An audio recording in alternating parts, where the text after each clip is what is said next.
இத்தனை நாளும் இந்த போட்டோ எங்க இருந்துச்சு? இப்ப என்ன வெறுப்பேத்துறதுக்குன்னு இங்க கொண்டாந்து மாட்டி வைக்கிறியாக்கும்? உனக்கு வேடு போடுது. இது எங்க அம்மா போட்டா, நான் இங்க மாட்டினேன். உன் போட்டாவா உன் ரூம்ல மாட்டிக்கோ, இல்ல எங்க ரூமுக்கு குத்துட்டு நாங்க மாட்டிக்கிறோம். ஆமல, என்ன வெறுப்பேத்துறதுக்குனே தூக்கி இங்க மாட்டி வச்சுக்கிட்டு இல்லாத பேச்செல்லாம் பேசுவியோ? அதனால காக்கடா, உனக்கு அதுக்கு வேடு போடுது. அப்படியே அப்பா பாட்டு சோக்கா எடுக்கிறத பார்த்து நல்லா ரசிக்கணுமா? அதை விட்டுட்டு வேடு போடுதான் வேடுப்பு. சும்மா வேடு போடுது காடு போடுதுங்காத. சடி சடி, இன்னைக்கு நானு கப் கேக் செய்யலான்னு இருக்கேன். நீ என்ன நினைக்கிற? என்ன தம்பி, ஐசமாவும் அப்பாவும் போடு சோக்கா எடுக்காங்களால?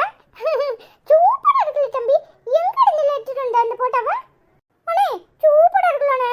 அதான் எடுத்துட்டு வந்து இங்க மாட்டினேன். ஐசமா பெட்டிக்குள்ள போட்டு பூட்டி வச்சிருக்கா. அனிதாமா ஏன் இங்க மாட்டினேன்? எதுக்கு போய் இந்த போட்டோ கொண்டு வந்த அப்படின்னு கேட்கறானே. அப்படி கேட்டியா? சொல்லு அனிதாமா, அப்படி கேட்டியா? ஏன் கேட்ட? இது ஐசம்மா பெட்ரூம், அதனால ஐசம்மா போட்டோவா மாட்டிருக்கு. உனக்கு போடாமையா இருக்கா அனிதாமா? சொல்லு அனிதாமா. அனிதாமா உனக்கு ஜெலஸா இருக்கா? சொல்லு அனிதாமா. அதான் போடாமையா இருக்கான்னு அண்ணன் கேட்கறாளா? சொல்லு. லைட்டா இருக்குதா இல்ல ரொம்ப இருக்குதா? சொல்லு அனிதாமா. இல்ல ரெண்டு பேரும் சேர்ந்துக்கிட்டு என்ன நக்கல் அடிக்கிறீங்களாக்கும்? இது நக்கல் இல்ல அனிதாமா. சூப்பரா இருக்குல்ல. அப்ப சரி போடா இருந்துட்டு போகுது. உனக்கு என்ன வந்துச்சு? அப்போ நீ மாட்டக்கூடாதுன்னு சொன்னா உனக்கு போடாமையா இருக்குன்னு தானே அர்த்தம்.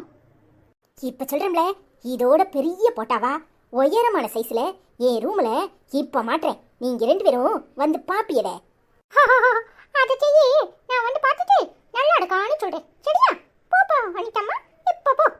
இல்ல இரு, நல்ல புளிய மர குச்சியை எடுத்துட்டு வந்து உன் குண்டில பளிச்சு பளிச்சுன்னு குடுக்கறானா என்பார். பாடுவடா பேசுற, பட்டக்ஸ்ல அடிப்பேன்னு சொல்லு. நீ அடிக்கிறத நானும் பார்க்கிறேன். நீ என்ன அடிக்கிறியா? அப்பா உன்னை அடிக்கிறேன்னு தெரியும். இப்ப கிளம்பு. பாத்தியா தம்பி, அனிதாமாக்கு எவ்வளவு போடாமனு. போடாம இருக்கதானே செய்யும். எல்லாம் நல்லதுக்குனே நினைச்சுக்குவோம். யூட்டி, நீ சாலை கட்டி எங்க போப்படா? எங்க ஐசமா அவளை போப்படா? நீ என்னடா பண்ணிட்டு இருக்கீங்க? டேய் அருண், என்னடா பண்றீங்க ரெண்டு பேரும்? அது ஐசமா, உன் போட்டாவும் அப்பா போட்டாவும் பெட்டிக்குள்ள இருந்துச்சுன்னா அதை எடுத்து இங்க தொங்க விட்டோம். அனிதாமாக்கு கோவம் வந்துட்டு வீச்சிட்டு போயிட்டா தெரியுமா? ஆமா, எந்த பிள்ளைக்கணத்துக்கு போய் சாலை கட்டிருக்கு? அண்ணே, நான் ஃபேஷன் ஷோக்கு போடேன்னு சொன்னல, அதான் ஐசமா எனக்கு சாலை கட்டி விட்டு அப்படியே தொலையெல்லாம் சீவி விட்டுட்டு இருக்கு தெரியுமா? சி, ஃபேஷன் ஷோக்கு போடலாம். ஃபேஷன் ஷோக்கு என்னடி ஃபேஷன் ஷோ வாங்கி கிடக்கு? ஐயோ கிணத்துக்கு போடாம அப்படியே டாண்டவும் மாடுது. ஐசமா சூப்பரா இருக்க தெரியுமா? அந்த சாலையெல்லாம் நல்லா இருக்கு. உன்னை பார்த்து இந்த பிள்ளை காப்பி வச்சிருக்கு, அப்படித்தானே? இல்ல முதல்ல கீழே இறங்கு போ. நேராயிட்டு போய் சாப்பிடுங்க ரெண்டு பேரும்.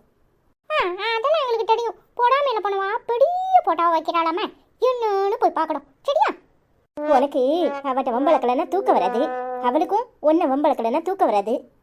அதை ஏன் கேட்கடா ஐசமா? புளிய மட குச்சி வச்சு புளிச்சு நடிப்பாளான்னு தெரியுமா? அதுவும் தம்பியா பட்டக்ஸ்ல அடிக்கிறேன்னு சொல்லிட்டு போறா தெரியுமா? பட்டக்ஸ்னு கூட சொல்ல தெரியுமா? அப்படியே தமிழ்ல பேர்ட் வேர்டா சொல்றா. ஆமால, இங்கிலீஷ்ல பட்டக்ஸ்னு சொன்னா சரி, அதே தமிழ்ல சொன்னா தப்பு, அப்படிதானே? அது இல்லை ஐசமா, இங்கிலீஷ்ல பட்டக்ஸ் அப்படின்னு சொல்லிடலாம். ஆனா தமிழ்ல சொன்னா நாராசமா எடுக்கலாம், எல்லாருக்கும் புரிஞ்சிரும்ல. அதானே, புரியாத மொழியில பேசலாம் அசிங்கமா, புரிஞ்ச மொழியில அசிங்கமா பேசுறது தப்பு, அப்படித்தானே? தப்புனா எல்லாம் தப்பு தானே. உடல் உறுப்புகளை கமெண்ட் பண்ணி சொல்லியிருப்பா, அதுல என்ன இருக்கு? அதுவும் சரிதான். ஒவ்வொன்றுக்கும் உனக்கு வழக்கம் சொல்லிட்டே இருக்கணும். போய் வாழைய படு. ஓவட ஆடாதடி.